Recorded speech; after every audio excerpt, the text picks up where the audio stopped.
Part 2. Is Trump for real? A weird insouciance with assassination. I am shedding subscribers. It's not a catastrophic hemorrhage, nothing like that. But it's happening. Why? My best guess, because I am skeptical of Donald Trump. I don't know this for a fact. But I wasn't shedding subscribers before I published my recent pieces, of which the most offensive to unreserved Trump fans is probably part 1 of this series.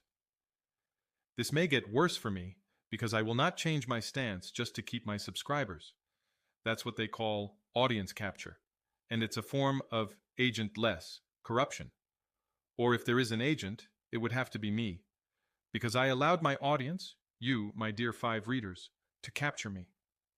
But I won't allow it. There is some healthy controversy, though, because that piece has now become one of my most popular, and one reader published a comment saying it is the best. Anyway, I certainly do love some of the things Donald Trump is doing. His dismantling of woke DEI, that's fantastic. His audit of the government, long overdue. Bravo. Quitting the WHO, great. I applaud all that. But there is still a question here. Is this the real thing? Or is this what they call a limited hangout? That's a term from intelligence circles that references efforts to make the citizenry think the system is reforming itself by making limited disclosures, the tip of the iceberg, that in fact conceal the rest of the iceberg below everybody's awareness. We've had limited hangouts before, for example, the Rockefeller Commission, the Church Committee, and the Iran-Contra investigations, and people have been fooled by them, sucked into believing that the US government was reforming itself when it wasn't. So I will remain skeptical. And that, my dear readers, is good for you. Let me explain something about myself. I am a libertarian. This means I hate the state. Not only the so-called deep state, but the state. I hate even the most legitimate and democratically elected state because I believe that the state, any state, always tends to become a deep state sliding in the direction of totalitarian oppression. And only citizen vigilance and, yes, hatred of the state can keep the state within acceptable bounds. Yes, I believe we need some kind of democratic government, but I don't have to love it, and I don't recommend that you do. The more carefully and skeptically, and even hatefully, we scrutinize our democratic governments, the more likely we are to preserve our basic democratic rights and freedoms.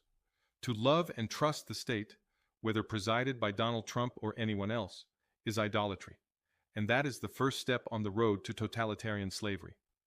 Therefore, if you love Donald Trump, my skepticism, which is not from the left, but from the libertarian right, is doing you a favor. I am your watchdog to make sure that Trump keeps his promises to you. If he deviates, I, or someone like me, will be the one to spot it. And that, by the way, is the social contract inherent to scientific, critical thinking.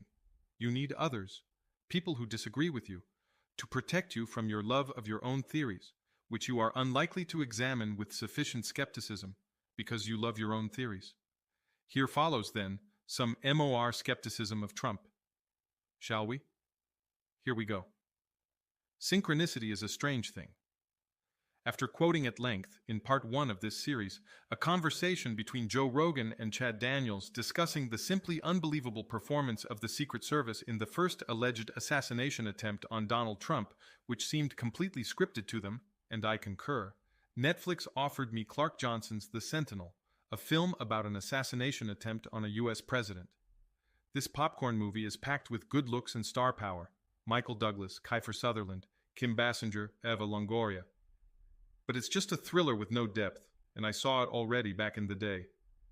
Yet I was tempted because the Sentinel features a Secret Service traitor. Perhaps it would stimulate some thoughts, so I got some popcorn and watched it again.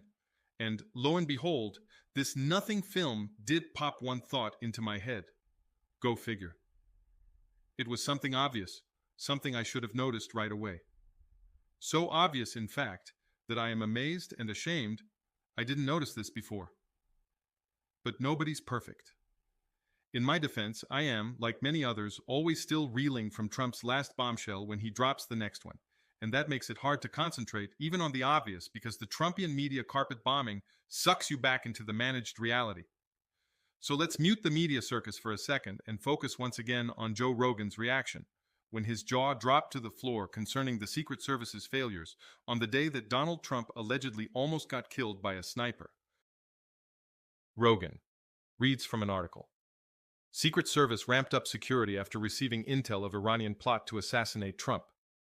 Oh, they ramped that up? And so they ignored the roof 150 yards away? How the fuck does this 20-year-old kid, the shooter, climb on that roof 150 yards away and no one sees him? Daniels. Well, that one guy was pointing at him the whole time. He's like pointing too. He's right there. Rogan. And they're yelling, he's got a gun. There's a guy in the prone position on a roof 150 yards away from the former president. The whole thing's nuts. The whole thing stinks of either incompetence or design, or we're in the Matrix, like this is a fucking fake movie. Rogan subsequently, and rather abruptly, seems to have convinced himself that Donald Trump, the famous reality TV actor, is, as a politician, a real person rather than an actor in a fake movie. But let's stick for a minute with Rogan's initial skeptical reaction. On that day in Butler, Pennsylvania, and also the other day, when a would-be assassin was discovered in the bushes at Trump's golf course at the last moment, the Secret Service was, as always, supposed to ensure that all immediate security measures around Trump were airtight. This includes perimeter security, ensuring a clear, secure perimeter with no unvetted threats in close range, threat assessment and screening, identifying and neutralizing potential threats before they could act, sniper overwatch and counter-assault measures, ensuring Secret Service snipers and tactical teams were positioned to prevent an attack, not just respond to it, crowd control and entry points, overseeing controlled access and making sure no weapons entered the area, evacuation planning, having an effective rapid extraction plan in case of attack. Both alleged assassination attempts in Butler, Pennsylvania, July 13, 2024, and at Trump International Golf Club, September 15, 2024, suggest serious failures of perimeter control, counter-sniper measures, and tactical readiness by Trump's Secret Service protective security detail. Who was directly responsible for those failures? Well, quite obviously, Sean Curran. Because Curran was head of Donald Trump's Secret Service protective security detail. So here is the amazing fact. Donald Trump, upon taking office, immediately appointed Sean Curran to be the new Secret Service director. We need to explain this. But first, let us take a look at how the meaning-making system assessed responsibility for what happened on those two occasions when Trump allegedly almost got killed. Did the meaning-making system blame Sean Curran? Nope. They blamed Kimberly Cheadle, former Secret Service director.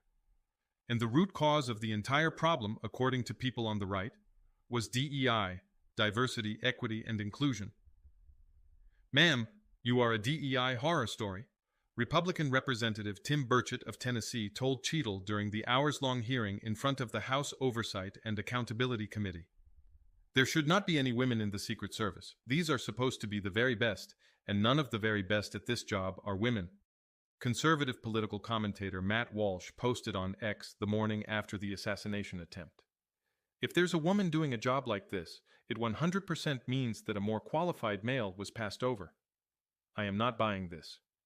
Mind you, I can certainly agree that if the Secret Service hires people entirely on objective criteria unmodulated by sex, the undeniable average physical differences between men and women, as in Army combat roles, favor hiring men, that neither the Secret Service nor anybody else should be implementing DEI policies, because such policies are nothing but glorified prejudice, sexism, and racism, and that Cheadle must be held accountable for anything wrong with the Secret Service while she was the director, including her DEI hiring policies.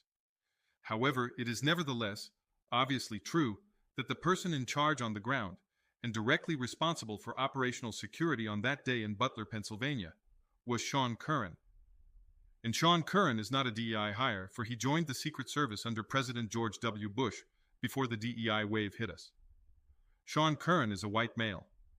A second explanation offered for the Secret Service failure to adequately protect Trump aired in the congressional hearings that made Kimberly Cheadle squirm, referenced that Trump had been requesting for months some additional Secret Service support, which was supposedly denied.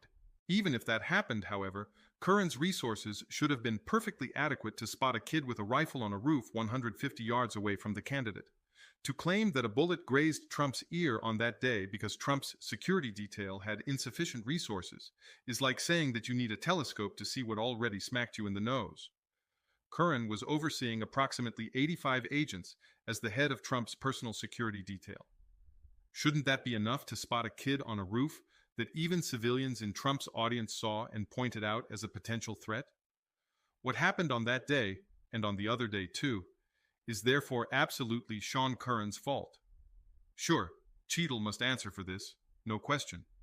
But I can see no particular reason why Curran should get a pass, and even less any reason to reward him with a promotion, let alone the biggest possible promotion within the Secret Service.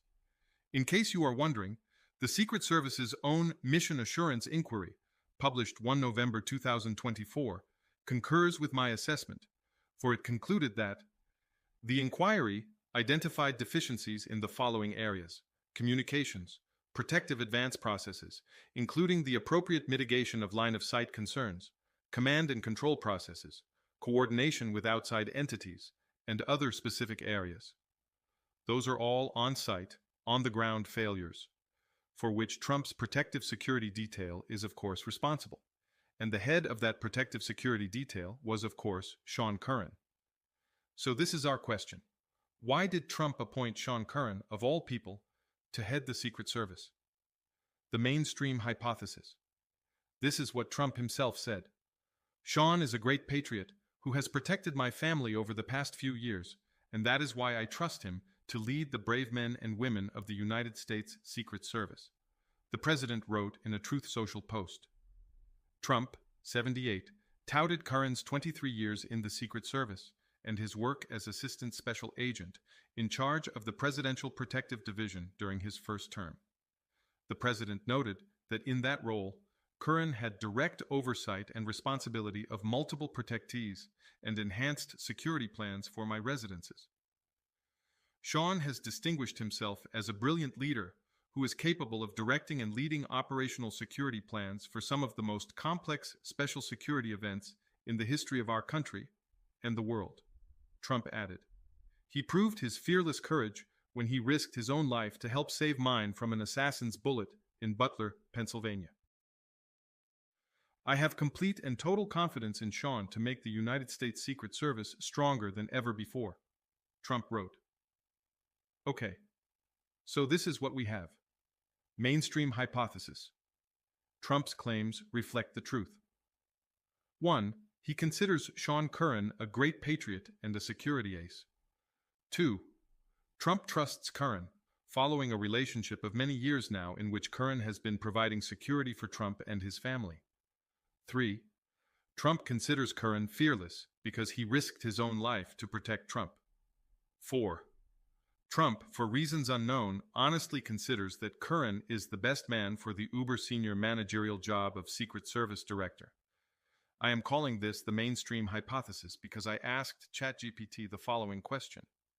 Has anybody in the media raised questions about Trump's decision to appoint Sean Curran Secret Service Director, despite his responsibility for Trump's protective security detail when the assassination attempts happened? And I got the following amazing response. As of February 18, 2025, there have been no reports of media representatives directly questioning the White House about the decision to appoint Sean Curran as director of the U.S. Secret Service, especially concerning his role during the assassination attempts on President Trump. While the media has extensively covered Curran's appointment and his actions during the incidents, there is no public record of these specific concerns being raised during White House press briefings. It seems the allegedly anti-Trump media doesn't want to embarrass Donald Trump on this issue, though it easily could. Anyway, since the mainstream media has accepted Trump's claims on Curran's appointment with nary a peep, I am calling Trump's claims the mainstream hypothesis. I consider this a weak hypothesis, for the following reasons. First, you cannot consider Curran a security ace if you believe that Trump was almost killed in Butler, Pennsylvania, and even less if you believe that after that close call, Trump was almost killed again in his own golf course. This is consistent with Curran being a security disaster unable even to learn from his own close calls. Secondly, it is unremarkable, and hardly calls for special praise, that a Secret Service agent, let alone the head of Trump's protective security detail, should risk his life to protect Trump. That's the very definition of the job. It would be like praising a secretary because he or she answered the phones and took notes. That's not going beyond the call of duty. That's just your duty, period. All Secret Service agents close to Trump on that day huddled quickly around him after the first shot rang out. So, according to Trump's standard, any of them qualify for Secret Service director. But if we take Trump's standard entirely seriously, then Sean Curran is in fact not the best candidate for the job. The best candidate would be the female who closely hugged Trump and put herself directly in the path from which the bullet allegedly came from Trump's own right. As you can see in the photograph below, Sean Curran himself was protected by Trump's body from bullets coming from the sniper's direction, and he looks more like he is posing for the iconic photo than he is protecting the president's body. There he is on the right, looking straight into the camera, and rather removed from Trump's body. If anybody was really risking their life to protect Trump, it was that female Secret Service agent. Perhaps she should be the new Secret Service director. But I ask facetiously. Obviously, jumping in front of bullets is not the most relevant criterion for the director job. What should be the relevant criterion? What you need, most obviously, is senior managerial experience in these matters.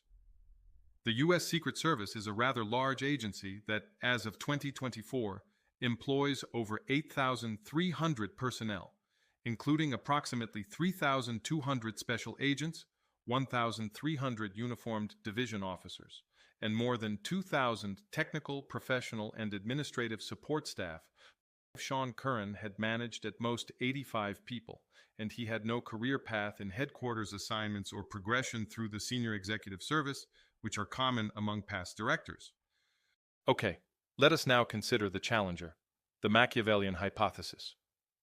I have been pushing that Donald Trump's past in pro-wrestling kayfabe and as an accomplished reality TV actor makes him ideal for the managers of reality to employ. See Part 1. From this point of view, the alternative hypothesis we must consider is the following. Machiavellian hypothesis. The alleged assassination attempt on Donald Trump was not real. It was faked. Sean Curran, as head of Trump's security detail, played a leading role in faking it. The best way to cover up the conspiracy to fake the assassination attempt would be to promote Curran, responsible for the faking, to head the entire Secret Service. So that's what Trump did. And what was the point of the fake assassination attempt? That's a secondary question, but it must be addressed. My hypothesis: to raise Trump's prestige as an outsider in the rifle sights of the deep state, and therefore truly out to get that deep state.